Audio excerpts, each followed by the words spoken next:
ito na yung ating. So, tapos na yung ating. So, ito. Hi guys! Good morning! It's 11 a.m. At yung aking pamangkin na at sasabihin ko, kakagaling ko lang sa palengke at hindi na ako nag-vlog kanina. Ngayon pa lang ako makapag-vlog kasi si Papa nag-absent siya sa trabaho. So, nakikita niyo yung damit ko. Yung mga, dyan, yan, parang sa Zornox. Pero, ayun. So, namili lang ako ang kanina kasi, pinagkasya ko lang yung aking 500 pesos na pang, sa grocery.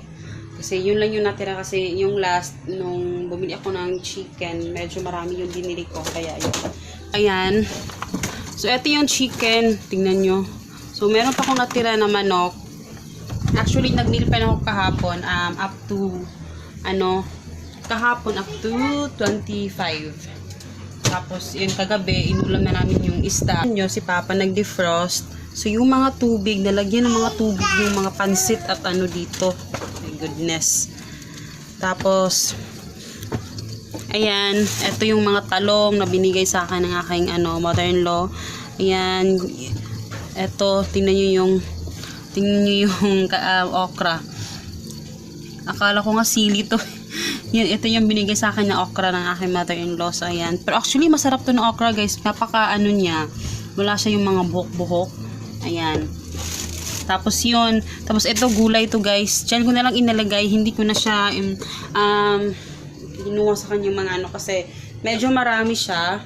Kaya diyan ko na lang siya inilagay para hindi siya madaling malanta. Tapos eto bumili na ako ng itlog. Mga 10 piraso lang na itlog yan. Kasya ko lang talaga. Tapos yung meal plan ko hindi ko pa siya nasulat sa board. So ayun yung aking board. Ayan. Ayan. So, eto lang yung nabili ko. So, eto, bumili ako. Instead na bread yung bili ko kanina, eto na lang yung binili ko dun sa palengke, yung mga tag 10 pesos. So, ayun, para iba-iba. Nabayaran ko dito sa nasa 62 ata, 68. So, eto, bumili ako ng ganito kasi favorite namin to ni Papa. Bumili ako ng dalawa, 10 pesos din to. Tapos, ito naman yung bread. Tapos, ito, favorite din namin to ni Papa. Tapos, ito din, kang Hagrid. So, ito, kumakain din naman si Hagrid nito. Tapos, bumili lang ako ng oil, 1.5 kilo. Tapos, ito, na to? Yung ham, tsaka yung hotdog. So, sabi ko, try ko naman mag-hotdog kay Hagrid kasi hindi ko talaga siya pinapagpa-hotdog talaga kasi itong hotdog kailangan lutong-luto talaga pag pinapakain ko sa kanya kasi siya nagdadayariya siya pag hindi siya masyadong luto. Tapos itong iba bangus na to guys. Ayan, bangus yan. Bumili ako siya sa popcorn to na lagayan. Kasi wala akong popcorn, hindi naman akong bumili ng popcorn. So yung mani bumili ako dun sa palengke 20 pesos kasi gusto namin yung may nakalagay lang na dyan.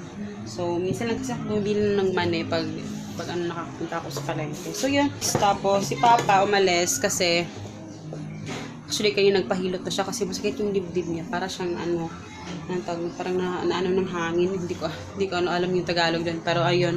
So, nagpahilot siya kanina. So, parang walang effect yung hilot dito sa amin. So, pumunta siya doon sa, So, kakaalis lang niya kasi kakarating ko pa lang din para may magbantay kay Hagrid. So, hindi na kami sumama. So, ayun nga, hindi na kami sumama kay Papa dahil pamasahe. Tapos, siya lang naman yung magpapahilot. Tapos, Hagrid matutulog na yun maya-maya. Tapos, yun, magbaluluto na ako ng aming lunch kasi saing na lang siya. So, nagsaing na naman siya. So, ayun. Sabay talaga yung asawa ko. Tapos, yun lang. Ay, ito pa pala. Pumili pala ako ng ganito. Yung parang patatas. Sarap to. Tapos yung aking So, yun lang. Ay, oo nga pala. Kahapon, si Papa lang yung pinabili ko sa prutas. So, eto yung prutas. Hindi ko pa nga siya na remove sa cellophane. So, eto yung apple at saka yung saging na yung pinamili ko sa kanya kasi Yung saging mga nasa 50 ah. So, magluluto na ako guys.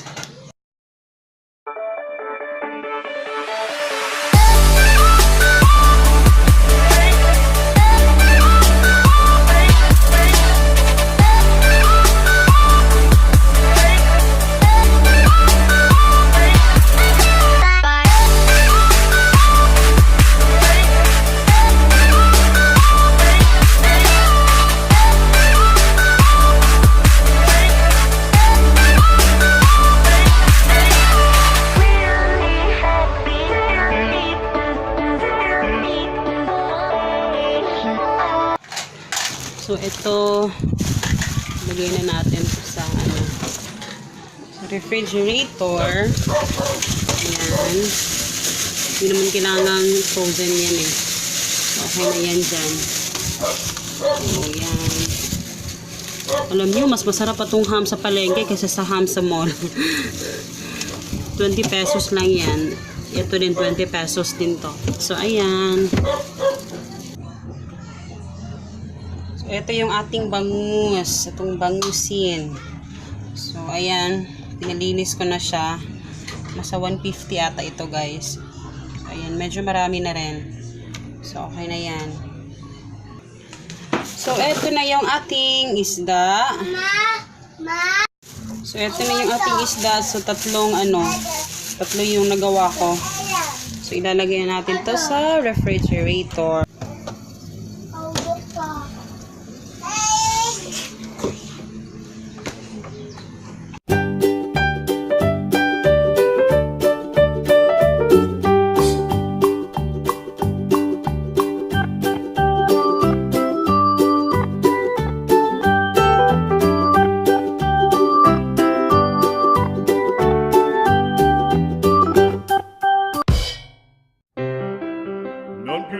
Farfalloni amoroso, notte giorno di torno girano, delle belle turbando al riposo, Narcisetto a Dolcino.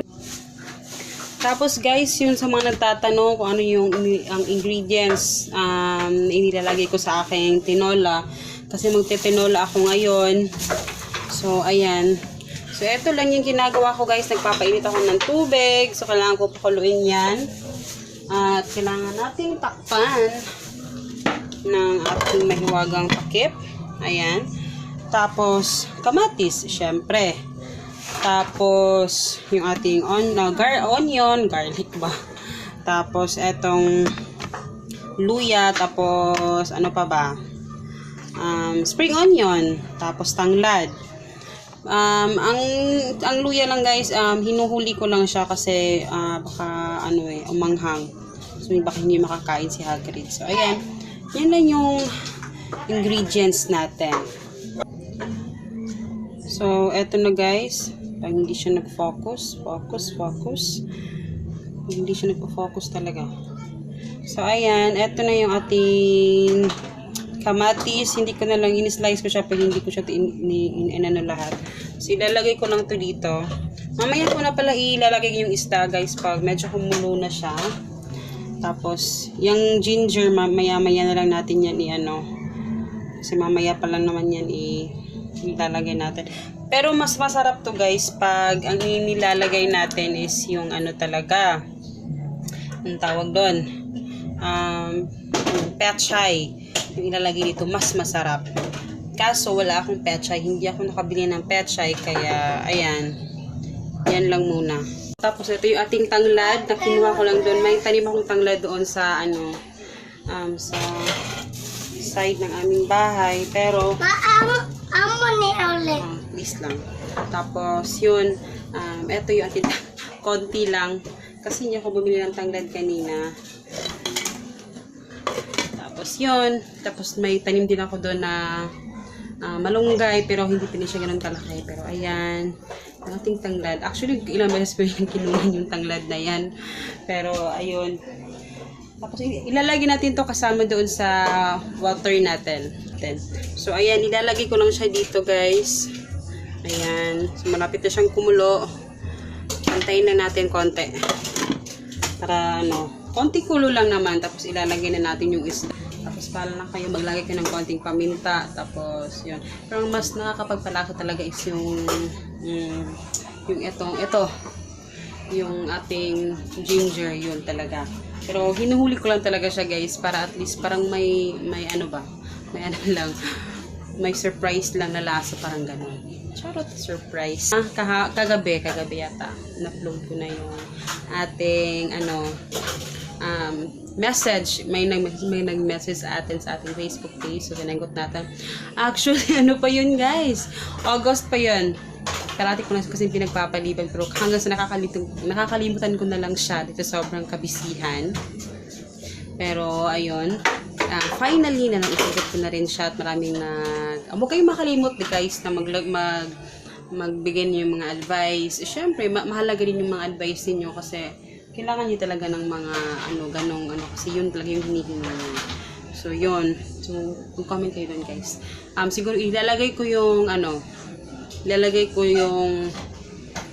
yung video parang ng aking video sa dulo yon, ilalagay ko doon kung ano yung mga sinasabi kong message na yun kung hindi nyo pa napanood ko ng movie. Hindi kasi kami doon pag hindi ako mahilig sa mga action pag wala siya, pero pag meron siya nagugustuhan ko yung mga action na movies. Pero actually mahilig ako sa mga cartoons, mga Disney, gano'n. Kahit ngayon guys, kahit mother na ako, parang yung ina na ako, pero pag nanonood rin ako ng mga Cinderella, ng mga Snow White, kasi parang pag mag-feeling ko na parang bumabalik ako sa pagkabata, kapag nanonood ako noon, parang bumabalik yung aking memories noon, parang ganon, parang bumabalik ako sa pagkabata, which is good, diba? Mas maganda yon. Tapos ito pala guys, yung isda natin is nilagay ko na. Medyo hindi talaga siya kulong-kulo, pero medyo may mga bubbles na, so ayan. Pero i-update ko kayo mamaya pag naluto na yung isda natin, okay? So, eto na yung ating isda. Ayan. Tignan natin yung ating So, eto nag-ano ko ng spring onion. Tapos, eto yung ating luya. Ayan. Tayo kasi medyo madilim. So, yan. Ilalagay natin. Tapos, yung ating spring onion, ilalagay ko na din. So, wala akong rules dyan pagdating sa mga paglagay-lagay ng mga na yan. Basta ilalagay ko lang siya. Kasi guys, yung ating,